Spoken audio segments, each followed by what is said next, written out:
नमस्कार, मेरा नाम ज्ञानेश्वर है और आप देख रहे हैं लाइव सिटीज। देखिए, आज बिहार का राजनीतिक घटनाक्रम बहुत तेजी से आगे बढ़ रहा है। राजद में बड़ी टूट हुई है। उनके 5 विधान पार्षद जाकर जदयू में मिल गए हैं, शामिल हो गए हैं और जदयू ने अपने 3 विधान पार्षद जो उन्हें भेजने हैं, जो चुनाव होना है उसके लिए तय कर लिए हैं। और जैसी उम्मीद थी, जैसा कहा जा रहा था कि नीतीश कुमार बिल्कुल अंतिम समय में नए पत्ते खोलते हैं, सस्पेंस फिल्म के डायरेक्टर हैं, तो तीनों नए नाम सामने आए हैं। और रघुवंश प्रसाद सिंह ने राजद के राष्ट्रीय उपाध्यक्ष पद से इस्तीफा दे दिया है। राजद के उम्मीदवारों का ऐलान कुछ देर में होना है। राजद के भीतर खलबली है, लेकिन नाम वहां करीब करीब तय है और जीतन राम मांझी दिल्ली गए हैं। लेकिन बात कहीं बंद नहीं रही है, जीतन राम मांझी फंसे हुए दिखाई पड़ रहे हैं। तो सबसे पहले हम बात कर लें कि जदयू ने जिन्हें बिहार विधान परिषद भेजने का फैसला किया है, उनके नाम क्या हैं और वजहें क्या हैं। तो जदयू से 3 लोग जो बिहार विधान परिषद में जा रहे हैं, उनके नाम हैं भीष्म सहनी, गुलाम गौस और कुमुद वर्मा। देखिए, सबके पीछे एक कहानी है और सबों को भेजे जाने के पीछे एक वजह है। भीष्म सहनी ने 2015 के विधानसभा चुनाव में बगहा से चुनाव लड़ा था जदयू के टिकट पर। और बगहा मतलब वाल्मीकि नगर लोकसभा क्षेत्र के अंतर्गत, वहां उनकी पैठ जो सहनी समाज है उसके भीतर बहुत अच्छी पैठ है। और 2015 के चुनाव में जब नीतीश कुमार भाजपा के खिलाफ लड़ रहे थे, महागठबंधन के हिस्सा थे, तो भीष्म सहनी 66,000 वोट लाए थे और वहां चुनाव जीते थे भाजपा के राघव शरण पांडे, जो पूर्व पेट्रोलियम सेक्रेटरी रहे हैं भारत के। तो भीष्म सहनी, इनकी चर्चा 2019 के लोकसभा चुनाव के वक्त भी रही थी, लेकिन नीतीश कुमार ने कहा था कि अभी आप शांत रहिए, बैद्यनाथ प्रसाद महतो को चुनाव लड़ने दीजिए। बैद्यनाथ प्रसाद महतो चुनाव लड़े, बीच में उनका असामयिक निधन भी हो गया है, वाल्मीकि नगर की सीट अभी खाली है। तो भीष्म सहनी को, बिहार में जो अति पिछड़ी राजनीति है और सहनी समाज की जो बात मुकेश सहनी भी करते हैं, सन ऑफ मल्लाह जिनके बारे में कहा जाता है, तो भीष्म सहनी को विधानसभा चुनाव के पहले 2019 के लोकसभा चुनाव में शांत रहने का पुरस्कार नीतीश कुमार ने दे दिया है। गुलाम गौस पहले भी विधान पार्षद रह चुके हैं, प्रोफेसर हैं। और यदि आपको स्मरण हो तो 2014 के लोकसभा चुनाव में इनकी वजह से ही मधुबनी लोकसभा क्षेत्र में अब्दुल बारी सिद्दीकी चुनाव हार गए थे। इनके पास जितने मत आए थे और हुकुमदेव नारायण यादव चुनाव जीते थे। गुलाम गौस ने नीतीश कुमार के प्रति अपनी प्रतिबद्धता नहीं छोड़ी, कमिटमेंट नहीं छोड़ा और आखिरकार उनको पुरस्कार मिल गया। जबकि नाम तो कई और चल रहे थे, हारून रशीद का नाम चल रहा था, काकशा परवीन का नाम चल रहा था, अंजुम आरा का नाम चल रहा था, लेकिन पुरस्कार मिला गुलाम गौस को। कुमुद वर्मा बागी प्रसाद वर्मा की फैमिली से आती हैं। इनकी चर्चा 2019 के लोकसभा चुनाव के वक्त भी हुई थी कि इन्हें जहानाबाद से जदयू उम्मीदवार बनाएगा, लेकिन आखिरी क्षण में चंदेश्वर प्रसाद चंद्रवंशी उम्मीदवार बनाए गए और उन्होंने राजद के सुरेंद्र प्रसाद यादव को चुनाव हराया, बहुत कांटे के मुकाबले में। तो देखिए, नीतीश कुमार ने कुशवाहा राजनीति को बिहार में ये कहें कि ब्लॉक कर दिया है। जो उपेंद्र कुशवाहा कहते हैं, उपेंद्र कुशवाहा जिस बात की राजनीति करना चाहते हैं, नागमणि है और भी कई लोग हैं, लेकिन नीतीश कुमार को यह पक्का भरोसा है कि लव कुश समाज, बिहार में जो कुर्मी कोयरी समाज कहा जाता है, वह विधानसभा चुनाव में नीतीश कुमार को हटाने के लिए, तेजस्वी यादव को मुख्यमंत्री बनाने के लिए वोट नहीं करेगा। तो इसके लिए उन्होंने दुरुस्त व्यवस्था की है और हर क्षेत्र के कुशवाहा समाज के नेताओं के साथ उन्होंने सामंजस्य स्थापित करने का प्रयास किया है। और मगध में जहां अधिक प्रभाव है, वहां बागी प्रसाद वर्मा के परिवार की कुमुद वर्मा को उन्होंने बिहार विधान परिषद में भेजने का निर्णय कर लिया है। अब रही बात अशोक चौधरी, जिनकी सदस्यता जो रिटायर कर गए हैं, मंत्री हैं बिहार सरकार में और नीतीश कुमार की कोर टीम में है, उनका क्या होगा? क्योंकि लोग कह रहे थे कंफर्म तो उनका है। तो देखिए, अशोक चौधरी राज्यपाल के कोटे से बिहार विधान परिषद में पहुंचेंगे। और सिर्फ अशोक चौधरी नहीं, बिहार सरकार के दूसरे मंत्री नीरज कुमार जो भी रिटायर कर गए हैं और शिक्षक स्नातक निर्वाचन क्षेत्र का चुनाव टलता हुआ दिख रहा है, कोई तैयारी नहीं दिख रही है। ऐसी सूरत में अब नीरज कुमार को भी इसका लाभ मिलता दिख रहा है और वे भी राज्यपाल कोटे से बिहार विधान परिषद में जाने वाले हैं जदयू की ओर से। अब आप कहेंगे क्यों? तो देखिए, अशोक चौधरी का जाना तो इसलिए जरूरी है कि 6 महीना के पहले उन्हें विधान परिषद की सदस्यता हासिल करनी होगी, तभी वे मंत्री रह पाएंगे। ठीक इसी तरीके से नीरज कुमार के साथ भी मजबूरी है। 5 अक्टूबर को उनका 6 महीने का कार्यकाल पूरा होगा और 5 अक्टूबर के पहले उन्हें बिहार में मंत्री बने रहने के लिए, बिहार मंत्री परिषद में बने रहने के लिए किसी भी सदन का सदस्य बनना होगा।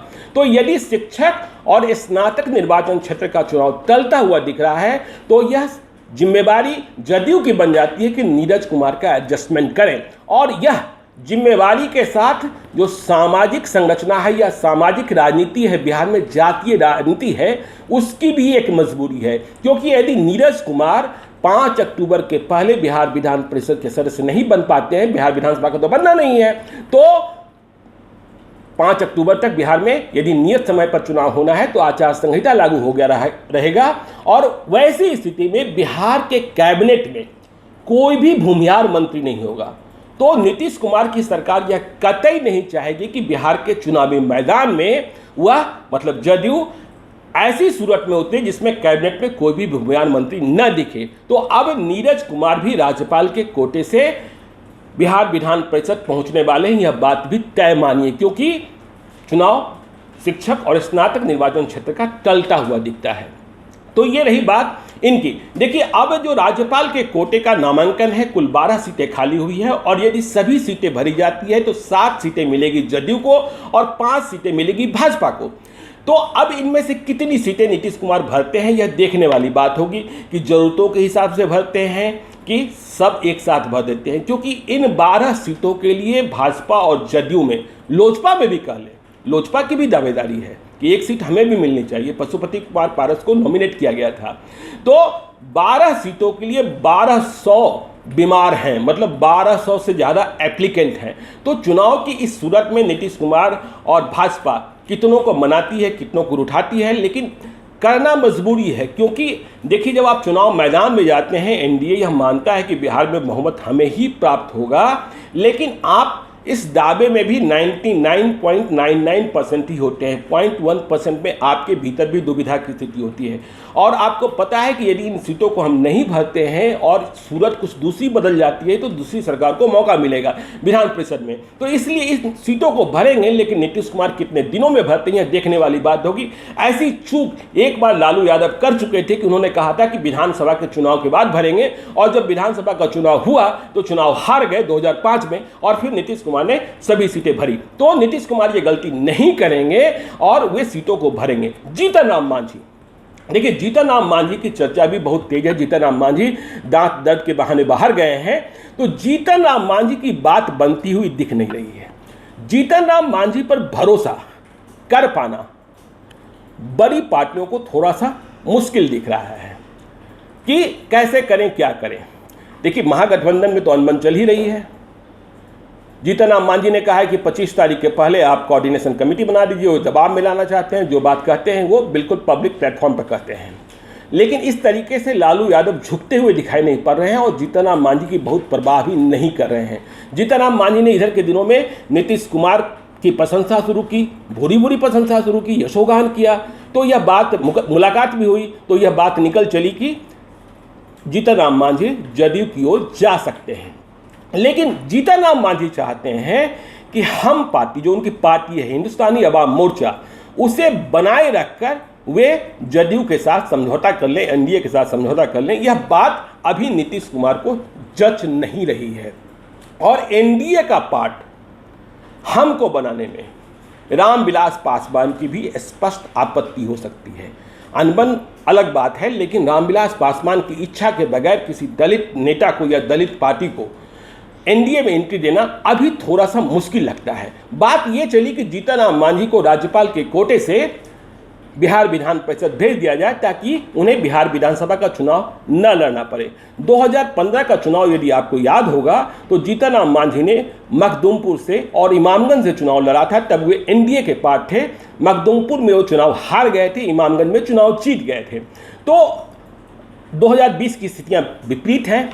नीतीश कुमार उन्हें राज्यपाल के कोटे से नामांकन को तैयार हो सकते हैं, लेकिन नीतीश कुमार लालू यादव की तरह नहीं है कि जिस तरीके से लालू यादव ने जीतन राम मांझी के बेटे संतोष मांझी को बिहार विधान परिषद में भेज दिया था, ठीक उसी प्रकार से जीतन राम मांझी को भेज दें। जीतन राम मांझी को अपने बारे में फैसला करना होगा और जदयू इस बात को भली भांति समझता है कि जिस तरीके से जीतन राम मांझी अपने फैसले से समय समय पर बदलते रहते हैं, तो आज उन्हें हम बिहार विधान परिषद में भेज दें हम पार्टी की हैसियत से और कल फिर वे फिसल कर इधर से उधर चले जाएं, तो इस बात का भरोसा क्या रहेगा। तो ये सारी स्थितियां परिस्थितियां हैं। अब रघुवंश प्रसाद सिंह, देखिए जो सबसे बड़ा झटका लगा है राजद को, वो रघुवंश प्रसाद सिंह के इस्तीफे से लगा है। रघुवंश प्रसाद सिंह ने अभी पार्टी नहीं छोड़ी है। रघुवंश प्रसाद सिंह कोरोना की चपेट में भी हैं और इस नाजुक मतलब जब वे बीमारी से लड़ रहे हैं, उम्र भी है, तो उन्होंने किन परिस्थितियों में राष्ट्रीय उपाध्यक्ष के पद से इस्तीफा देने का फैसला किया होगा, यह बात आप समझ सकते हैं। उनकी पीड़ा समझी जा सकती है। उनकी पीड़ा राज्यसभा के चुनाव के वक्त भी समझी गई थी, जब जगदानंद की नियुक्ति हुई थी प्रदेश अध्यक्ष के पद पर, तब भी समझी गई थी।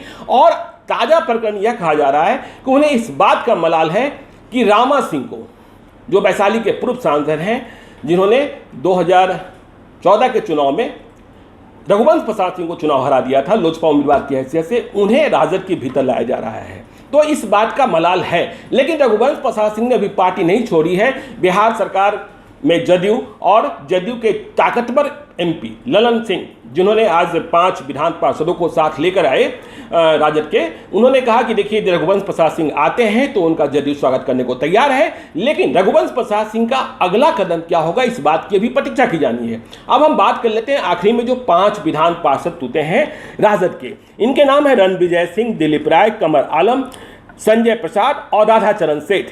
तो देखिए ये 2021 में इनका कार्यकाल खत्म होना था। सभी नगर निकाय वाले हैं तो ये आ गए हैं और इनकी अपनी अपनी वजह हैं। राजनीतिक पहुंच और राजनीतिक वजन कितना है, यह बात तो आने वाले वक्त में समझ में आएगी। राधाचरण सेठ वे ही हैं जिन पर जदयू और भाजपा के लोग बालू के कारोबार को लेकर कितनी बड़ी आपत्ति करते रहे हैं। इन्होंने जब चुनाव लड़ा था तब इन्होंने हुलास पांडे को चुनाव हराया था, जो अभी लोजपा में है। संजय प्रसाद के बारे में बहुत दिनों से चर्चा थी। संजय प्रसाद चकाई से चुनाव लड़ना चाहते हैं, जदयू से ललन सिंह के भी बहुत करीबी हैं। तो संजय प्रसाद का जदयू में आना, देखिए चकाई में सुमित सिंह के लिए थोड़ा मुश्किल दिखता है। लेकिन यह बात भी याद रखिए कि चकाई में, जमुई के चकाई विधानसभा में जो भी लड़ाई होती है वह सुमित सिंह के बनाम होती है। जीत हार अलग बात है। सुमित सिंह जब पहली बार जो चुनाव जीते थे तो वे निर्दलीय झारखंड मुक्ति मोर्चा के उम्मीदवार की हैसियत से चुनाव जीते थे और उनकी उपस्थिति वहां रहती है। तो वहां अब संजय प्रसाद की बिरादरी अलग है, सुमित सिंह की बिरादरी अलग है, तो वहाँ एक झंझट है। लेकिन सुमित सिंह को चकाई में, और सुमित सिंह भी नीतीश कुमार के साथ नज़दीकी होने का दावा करते हैं। हालांकि दूसरी बात है कि नरेंद्र सिंह जो उनके पिता हैं, पूर्व मंत्री हैं, वे नीतीश कुमार के खिलाफ बोलते रहते हैं, लेकिन सुमित सिंह अपना स्टैंड अलग रखे हैं। सुमित सिंह का विरोध चिराग पासवान के साथ भी है। लेकिन चकाई सुमित सिंह का पर्याय है, इस बात में भी कोई इंकार नहीं है, क्योंकि हालात जो भी हो, उम्मीदवार जो भी हो, सुमित सिंह वहां चुनाव लड़ेंगे। हो सकता है कि निर्दलीय ही चुनाव लड़ना पड़े और निर्दलीय में चुनाव लड़ेंगे तो मजबूती से चुनाव लड़ेंगे। तो ये सारी परिस्थितियां और राजनीतिक घटनाक्रम शाम होते होते और भी कुछ हो जाए तो आश्चर्य मत कीजिएगा। लाइव सिटीज आपको बिल्कुल अपडेट रखेगा। आप बने रहिए लाइव सिटी के साथ। यदि अब तक आपने हमारे यूट्यूब चैनल को सब्सक्राइब नहीं किया तो जरूर कर लीजिएगा, और यदि इस वीडियो को आप फेसबुक के माध्यम से देख रहे हैं तो पेज को लाइक कीजिएगा और हमें ट्विटर पर भी फॉलो कीजिए। धन्यवाद।